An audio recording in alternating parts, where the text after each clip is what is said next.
All right, already. I saw it.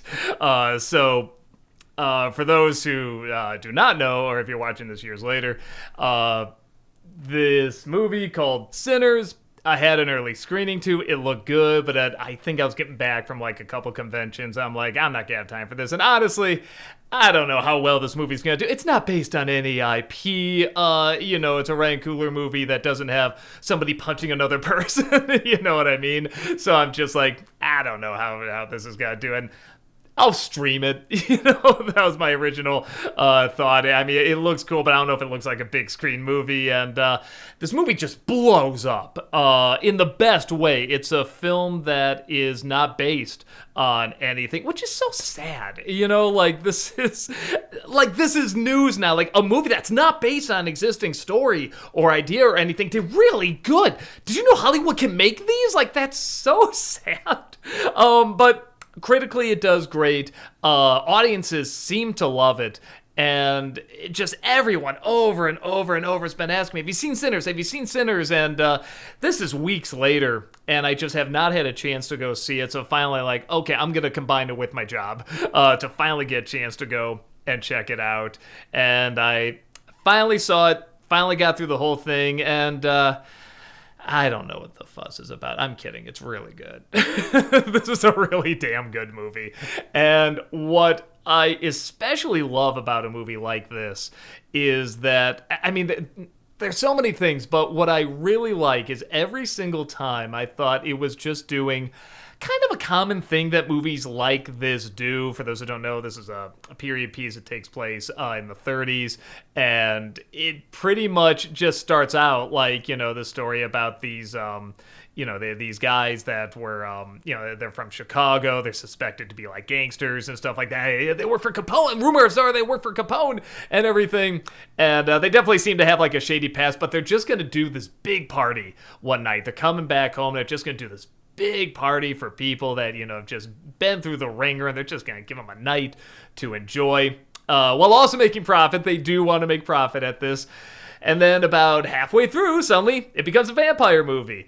And my first fear was that this was going to be like From Dusk Till Dawn, which I do like, but as the film kept going, it showed more and more, not only what's it not going to be like From Dusk Till Dawn, but there is a reason for everything, for it to use this style, for the vampires to come in when they come in, why they're vampires, every single thing that I thought, well, okay, this is just what a movie like this does, shows it does have a reason.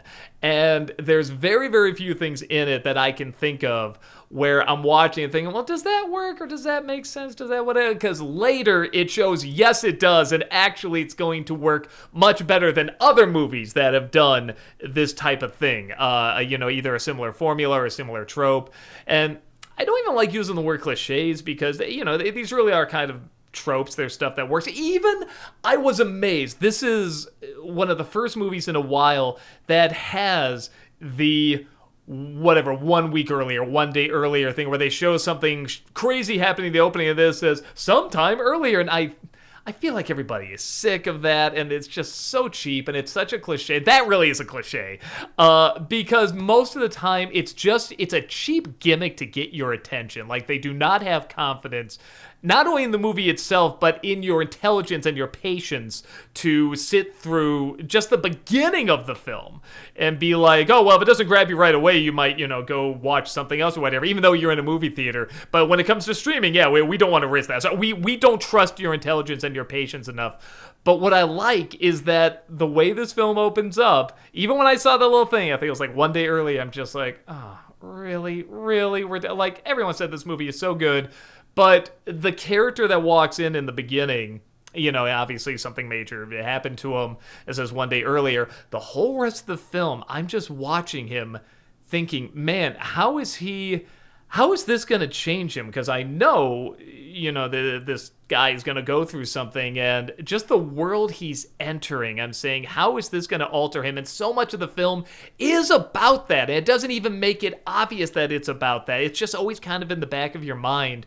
And there's so many things this movie does that, again, I was questioning, and just it became more and more clear. And what I really enjoy, on top of so many things I enjoy about this movie, is that where a lot of films today, I complain about this a lot, and it's not really an issue on its own, it's just being done way too much, where there's commentary that's very, very direct, and it doesn't really have much room for variations. This one, I almost feel like, well, there definitely is commentary. Not only is it a hint more vague, but there's also, I say the main focus isn't commentary as much as themes and ideas. And there's definitely, like, you're watching this, certainly an idea of time and change and eternity and the past and the present and the future and all this kind of being discussed, and different ways of looking at stuff and different time periods of looking at stuff, when something used to be this and now it's something else. And it all kind of takes place on this night, where it's definitely in a time period, but it's very much, in some respects, a time period where a lot of bad stuff is happening. In other ways, it's a very transformative time period. And, again, sort of best of times, worst of times thing. And there's even some stuff I don't want to say I was warned about, because some people, like, I think most people know about this scene. Certainly, I'm sure it gets a lot of talk, where the music in this plays a really, really big part. And it's funny, because at first I was like, boy, for, a movie talking about music, I'm not hearing much of it. They just kind of hold it off until a little later. They have bits of it here and there, but then when the party gets going, there is so much music in this movie, and it's so good. And there's a scene that everybody was talking about where it's showing kind of the passage of time and different musicians, different types of styles of music that were influenced by this type of music. And not only that, but, like, this type of music has always kind of been around. They're all kind of in the room, these different people that use either a similar sound or a similar soul, a similar spirit, all sorts of things. And just I remember hearing that and going, well, that sounds cool. Does that really match this movie from what I'm seeing, though, just from the trailers and everything? And I'm kind of waiting for the scene to pop up, and when it finally got there, I wasn't really snickering. Again, I guess I had a little preparation for it, but as it just kept going, the scene became more and more like it became a trance. You just became hypnotized by it, and just the style of this movie and the atmosphere just so sucks you in. And there's so many moments like that, where when it would do something, kind of breaking the fourth wall, that doesn't feel right. And maybe trying a different type of style with it, like mixing different styles in there every once in a while, breaking the mold a little bit. It doesn't feel out of place. There's one moment that did that I'll get to in a little bit. I can't say everything in this movie worked perfect, but pretty damn close. I have one or two little nitpicks I'll get to in a second. But kind of like From Dusk Till Dawn, this is a film where the first half is one thing. It's more, setting up that it's going to be one other type of film, and then suddenly becomes another one later. So the whole film is not a horror film, even though there are once in a while like a jump scare or something, but they're good and they don't feel cheap. There's a lot of moments in this that are very, very suspenseful. And what the biggest element of that, in my opinion, is that this is the first horror film I've seen in a while where every single person, I don't want to see anything happen to them. Every single person, even if they're only on screen for like a couple seconds, I instantly got invested in. They are so good at picking actors and writing dialogue that just immediately gets across what these people are like, what they're about. You learn their history without them having to talk about it the whole time. It's just the way they talk. It's just the choice words that they use. And almost every conversation, I just adored hearing. There's not really any boring parts of this movie. Again, there's one scene where I'm like, that was losing me a little bit, but it's just because it's something that I've seen a lot of. Again, I'll get to that in a minute. But yeah, I was really, really impressed how into the characters I was, that when we got to the point where they're having the big party, I know the vampires have to be showing up soon, I was going, I don't want to see anything happen to these people. I'm going to feel really bad when these people start either, dying off or getting turned into vampires. I'm going to be really bummed about this. There was never a character it cut to where I started to lose interest. I started to get bored of them being on screen. Every single person was interesting. And again, some did with just so little screen time. They just really, really got good actors and just really, really choice words to get across what they're about. And I think when we did actually finally get to the vampires in this, the vampires are also very interesting. This is this might be the first time ever I've seen a vampire movie where I legit could see why someone may want to be a vampire, especially in this time period. There is a scene where I'm thinking to myself, if I was a black person in this time period going through what these people are going through, and then these vampires come up and they just start pleading their case and everything, and it sounds like they legit believe it. They really stand by this identity of a vampire and that it's a good thing and a positive thing. It would be one of those things where I would sort of be like, let's hear him out. Maybe we should sit down and discuss this, because it's the first of these movies where I really go, boy, yeah, they make some good points there. To a point where when I was watching this, again, I'm thinking From Dusk Till Dawn, I'm like, did they have to do vampires? Couldn't they make up a monster or go for a different monster or whatever? But again, just as the story plays out, I feel like if they did make up something else and they still wanted to keep to the themes that they were discussing with this, especially about the passage of time, I would be like, they probably should have just gone with vampires. I think it's kind of similar to the best way I can compare it is maybe The Sixth Sense and the others, where there are some similarities in those films, but they're still very, very different films. This feels very similar, and again, in comparison, I love From Dusk Till Dawn, but I mean, and it is kind of apples and oranges. One is much more campy, fun, just trying something different. This one is much more calculated, and everything, like I said, sort of comes back into play later. So it's kind of apples and oranges, but with that said, this one does put a lot more thought and effort into its script. But again, I don't think it's what From Dusk Till Dawn is trying to... From Dusk Till Dawn is not trying to be this movie, and this movie's not trying to be From Dusk Till Dawn, which again, I was very, very happy to see. The acting from Michael B. Jordan, first of all, I mean, if I did not know who Michael B. Jordan was, I would just swear they got a pair of twins. The effects in this are phenomenal. His acting is fantastic. This is bizarrely the year of identical twins, of an actor playing identical twins. You had that De Niro movie, you have this, you have The Monkey. And I didn't see the De Niro movie. I heard it's not good. But in The Monkey, it was done very, very well. And I don't know why that's a fad right now. But in this movie, it was something where I was kind of questioning, I get why there's brothers in this. Why have them be identical twins? Why have an actor play both parts? And it is one of those where I think I got to sit on a little bit more, but I was kind of thinking to myself, well, again, with sort of the idea of the passage of time and identity and past, present, future, and, just got two sides of a different coin, kind of thing. And the brothers are very different in this, but they're also unified. They're also most of the time on the same page, but they have very different identities. I think that does tie in quite a bit to what they're talking about with like the vampires trying to convince them, to come over their side and everything. And yeah, it's something where I think I gotta sit down just a little bit more, but I am digging it. Let me put it this way, even if I look back and I'm like, maybe it wasn't super needed to have them be twins, or identical twins at least, I would still... It wouldn't bother me. It wouldn't distract or take away from anything. There was never a moment where it looked like they're trying to show off an effect, with the exception of maybe the first time you see them where they're passing a cigarette back and forth to each other. I'm like, all right, you're trying to show off here. All the other shots just work like you would shoot any other scene with any other actor there. And it's so...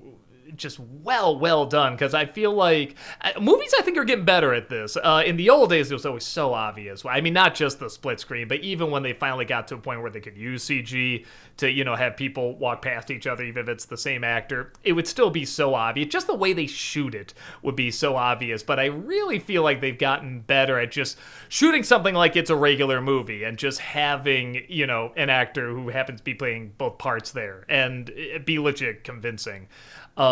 So all that's great. I'm trying to think any other... the aspect ratio of this. So it's funny. So I said, I don't know how I never noticed this in the trailers, but the aspect ratio is very much, was it like Ultra Panavision, like Panavision 70, it's something like that. I mean, it's the same type that you see like Lawrence of Arabia or Sleeping Beauty. I mean, like, it is very, very wide, for like a better way of putting it.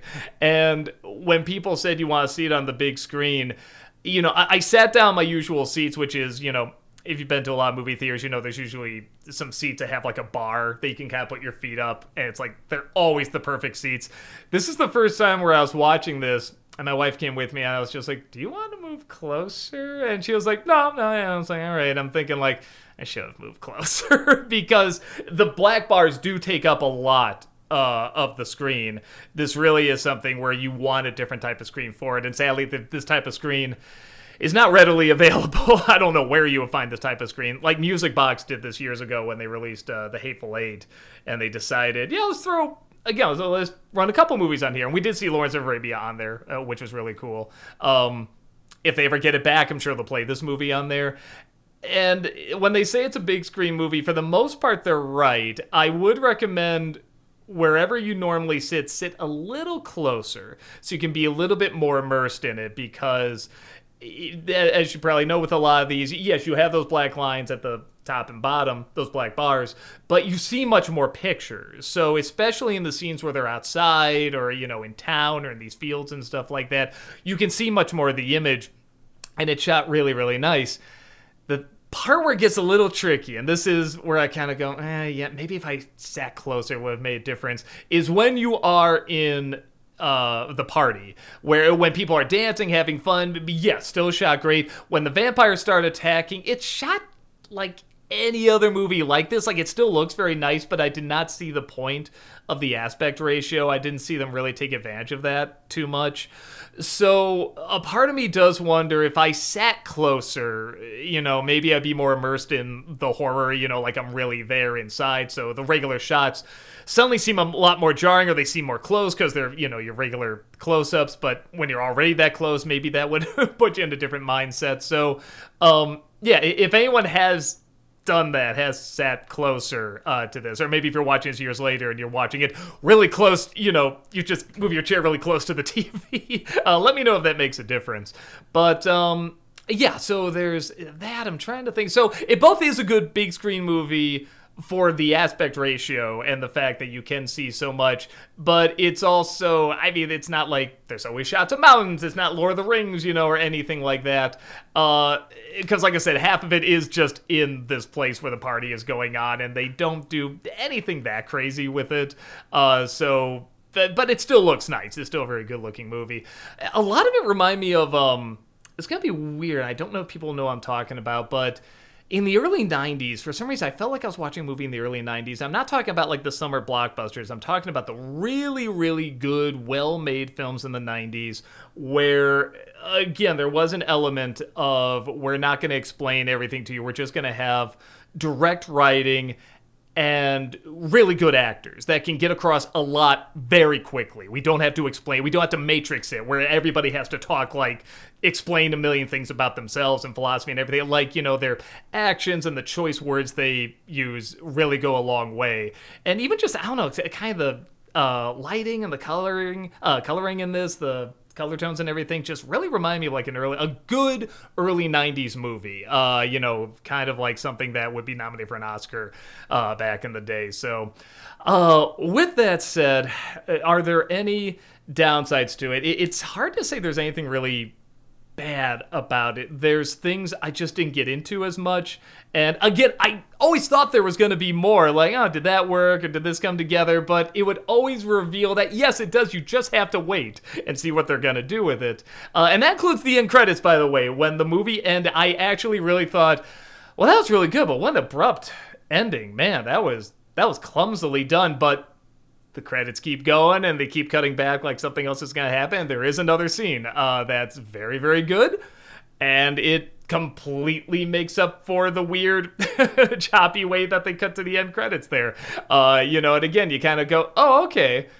And I can see why this was a mid-credit scene, because if this was at the end, I would be like, well, how long is this movie? So that was a clever way of showing if you want to end here, you can, but there is another scene afterwards, and you don't have to wait long for it, that explains even more, ties in even more to the themes and ideas of the movie. But the few things that I didn't get into are really more nitpicks.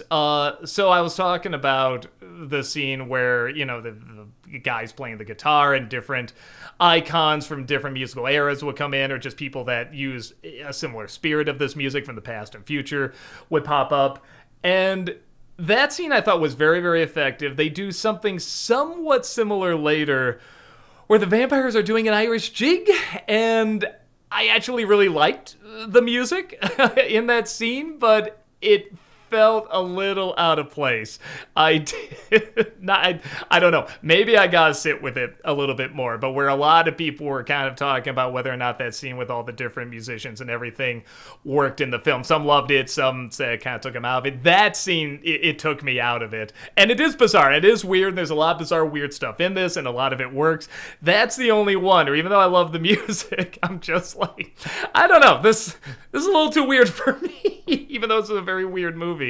Let me see what else. The other part that, again, I can't blame the movie for, just everything else is being done so well, is that when you finally get to that last that the climax of the movie, which, big surprise, there is, there's action and gore and stuff like that. I think that's coming. But honestly, for the most part, even with the gory scenes and the violent scenes, there's not that much of it, and they're really spaced out. So when they happen, they are very jarring when they occur.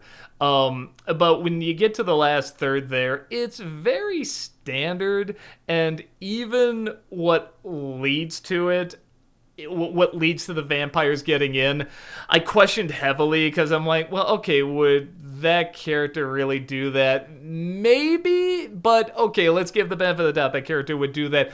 Why didn't somebody else just say the opposite? See, this is always where the vampire lore and logic, it gets a little odd to me, because they lean heavily on the you have to be invited in aspect, which I always thought was weird for vampires, but okay, whatever. That's part of the rules, whatever. It's like saying, I don't like the garlic thing. Well, too bad. It's just part of it. You gotta accept it. But with this, somebody finally does say, tell them all to come in, and I'm thinking, well, why doesn't somebody else say, no, stay out, you are not invited in? They can just keep shouting it back and forth or whatever, and maybe knock out the person that said it before. Like, again, I don't know the rules of this, and I was like, they do such a good job explaining the rules of everything else, and in such a way where it doesn't feel like it's over-explaining. So I thought that was a little odd. And then just when they actually do come in, it's a very standard action sequence, and again, it's not bad, it's not shot bad or anything. It's the only part of the movie where I started to get a little bored, and it doesn't even go on that long, because it's like, well, I've just seen this everywhere. That's the one thing with a lot of modern movies recently that have a lot of commentary or satire or whatever, and they have a horror lean to it, or it just straight up is a horror film, but it's either very abstract or very again, has a lot of commentary, has a lot of heavy themes, whatever. Like, it's doing more than just being horror, you know what I mean? It still just comes down, usually, like, this one doesn't come down to a mano fight, but a lot of them do. And I always think, man, for a film this smart and trying so many different things, you always just have to come down to some person fighting another person, and somebody, I don't know, stabbing somebody else and saying like a witty line, from something that was clearly built up earlier to be the payoff line later. And I get it. I know that's part of the fun of horror film, but man, for movies that are trying so many experimental things with horror films, can we get a different ending than this? Can we get a different climax? These are just so boring to me for films that are so smart and so well set up. And this one doesn't really have, I guess it does kind of have a mano the more I think about it, but not like other films, I guess. This one, there's definitely, as you see, a lot of vampires flying around doing, what they do. And I do wish there was something a little different with it, but again, I'm going to be upset that it gave exactly what every other horror film in the past has given. It's like, that's not really that much of a critique, or like a something that doesn't work in it. It's just something where I say everything else in the film has just works so well before that. And like I said, everything even before I got to the horror film, I was after watching this thinking, am I gonna like this when the vampires come in? Because the setup is just so good, and these people are so interesting, and the dialogue is so good. There's just a really great scene where all that has to happen, Michael B. Jordan has to step out of the car, he has to tell this girl, watch my car, and I'll pay you X amount of money. Like, that's all that needs to happen. But the way it's written and the way they act it out, I'm just immediately sucked into this character. And even the girl who has, like, I don't know, like, a minute, not even, of screen time. And I'm just like, man, the way she played it was great. I mean, their conversation is great. Just, this is such well-written dialogue without being overwritten. And that's so tricky to do in a movie like this, where you have to get across so much character and so many different genres as well. So, yeah, man, I'm sure there's other stuff I'm leaving out. I mean, but there is a lot to see. There is a lot to enjoy. This is very easily a 4 out of 4 movie for me. I was very, very impressed by it. Even the problems I brought up are just so minor and are not even problems. They're just stuff I see a little too much in movies that are like this. But again, I could be just comparing it to the fact that everything else it does is just so, magnificently done, that when something is a little bit more standard, that's not really a fault of the movie. It's just doing exactly what a film like this is supposed to do. So you can't fault it on that. Yeah, I mean, it's stylized, it's slick, it's passionate, it's interesting, it makes you think afterwards, it makes you have conversations afterwards, but it's not too preachy either, it's not too direct, there's wiggle room for interpretation. Like I said, I really feel like the big thing is not so much commentary, even though you could argue there is, but I feel it's much more themes and ideas. That's what I think of when I watch this movie. And it's refreshing to see a film like that. Just everything else has to nail the commentary on the head, and you can do that. It's everywhere. And IPs and, stories have been done a million times, and characters we see a million times. That's everywhere. This really is a breath of fresh air, and I am so glad it's doing as well as it is. Because I would not have guessed a film like this would do as well as it is. I would have thought the same thing about Dune. I just would not think that would be a movie, either of them, that would grab so many people. I just thought a lot of people would find it a little too dull and boring. Not to say there isn't a fan base for it, certainly. Both of these, if I had to guess, I would say both of these would come out, they probably wouldn't do well at the box office, but then they would get a really big following later. So I'm thrilled to see movies like this are doing very, very well. And that studios are taking notice of this and saying, oh, okay, yeah, original ideas. Like this is the thing. And the original idea isn't even, in many respects, that original. Like I said, I was so afraid it was going to be like From Dusk Till Dawn. But the treatment of it, the way they handle it, is so refreshingly new and so interesting and so engaging. So, yeah, everybody's right. This is a great movie to see. In terms of seeing it on the big screen, it depends what you count as a good big screen movie. I would say it's a good big screen movie, but not in the way you would think. It's not something like Lord of the Rings where there's all this gorgeous, gorgeous landscapes and stuff like that, even though there are a couple. But it is very immersive in the aspect ratio it has, and it shoots it well. I would say, again, sit closer to the screen than you normally would, and keep in mind the whole film isn't like that. It's really more the first half. The second half is much more sort of a typical, people stuck in a house movie trying to get out. And, with the cinematography, they don't do anything that new with it. But again, it could be immersive even more with that because you're so used to seeing, the great imagery before, and now you're just stuck in this place. And maybe it does make you feel much more like you're in this place and you're stuck here. And there's good twists, there's good surprises, there's good performance. It just, everything's top rate. It is very hard to find any legit problems with it. The most I can do is little nitpicks, and they are definitely little. So yeah, highly recommend this film. I see why everyone was telling me to go see it. Definitely go check it out as well. With that said, what'd you think of it? Did you get sucked into it like I did? Did you love it like how everybody is and just praising the hell out of it and you loved all the things I explained before? Or did you feel like it didn't work? Did you feel like these two genres don't go together, this kind of period piece and vampire movie? Did you feel like maybe the commentary was too direct, or did you feel like maybe the themes were too abstract and it was all over the place? Or are you somewhere in between where you're like, you know what, some good performances, some scary monsters, and that's enough for me? So let me know your thoughts, and I'll see you next time. Take care.